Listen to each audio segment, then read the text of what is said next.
मैंने अपने संबंध में बहुत बार सोचा है मल्लिका, और हर बार इस निष्कर्ष पर पहुंचा हूं कि अंबिका ठीक कहती थी।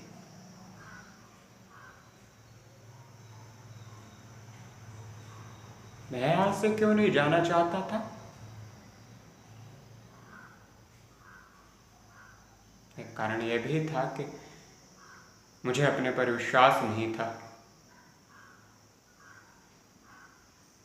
मैं नहीं जानता था कि अभाव और भर्त्सना का जीवन व्यतीत करने के बाद प्रतिष्ठा और सम्मान के वातावरण में जाकर मैं कैसा अनुभव करूंगा।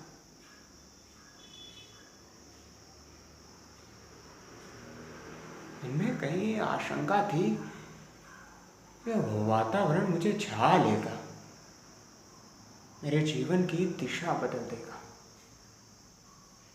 और वो आशंका निराधार नहीं थी। तुम्हें बहुत आश्चर्य हुआ था मैं कश्मीर का शासन संभालने जा रहा हूं। तुम्हें ये बहुत अस्वाभाविक लगा होगा, परंतु मुझे इसमें कुछ भी अस्वाभाविक प्रतीत नहीं होता। अभावपूर्ण जीवन की एक स्वाभाविक प्रतिक्रिया थी। संभवतः उसमें उन सब के प्रति प्रतिशोध की भावना भी थी जिन्होंने जब तक मेरी भर्त्सना की, मेरा उपहास उड़ाया था।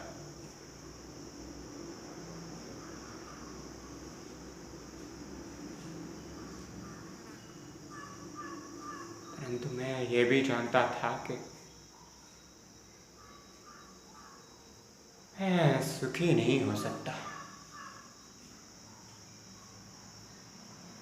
मैंने अपने आप को बार बार यह विश्वास दिलाया कि कमी उस वातावरण में नहीं, मुझ में है। अपने को बदल लूं तो सुखी हो सकता हूं, परंतु ऐसा नहीं हुआ। हाँ, मैं बदल सका, ना सुखी हो सका।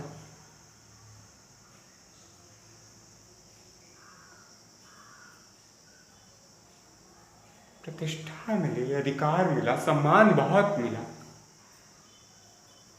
मैंने जो कुछ लिखा उसकी प्रतिलिपियां देश भर में पहुंच गई, परंतु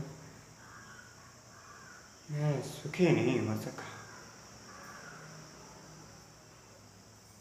किसी और के लिए वो वातावरण और जीवन स्वाभाविक हो सकता था, परंतु मेरे लिए नहीं था। राज्याधिकारी का कार्यक्षेत्र मेरे कार्यक्षेत्र से भिन्न था। मुझे बार बार यह अनुभव हुआ कि मैंने प्रभुता और सुविधा के मोह में पड़कर उस क्षेत्र में अनाधिकार प्रवेश किया है।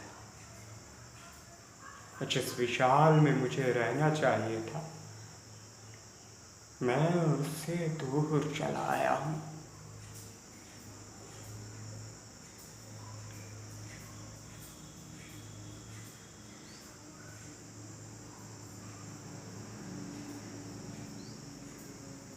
जितनी बार उस दूर तक फैली क्षितिज रेखा पर मेरी आंखें पड़ती, मेरी अनुभूति मुझे सालती कि मैं उस विशाल से दूर चला आया हूं।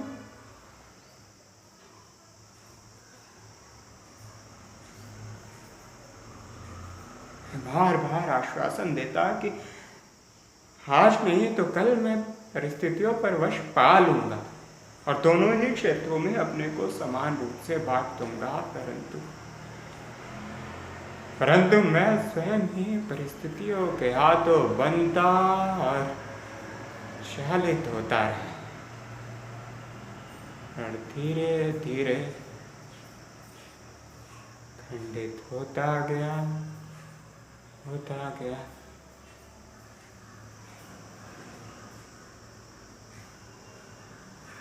जिस कल की मुझे प्रतीक्षा थी वो कभी नहीं आया।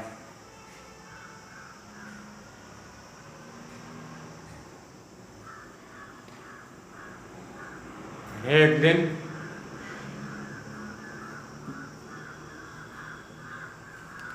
दिन मैंने पाया कि मैं सर्वथा टूट गया हूँ। मैं वो व्यक्ति नहीं हूँ जिसका उस विशाल के साथ कुछ भी संबंध है।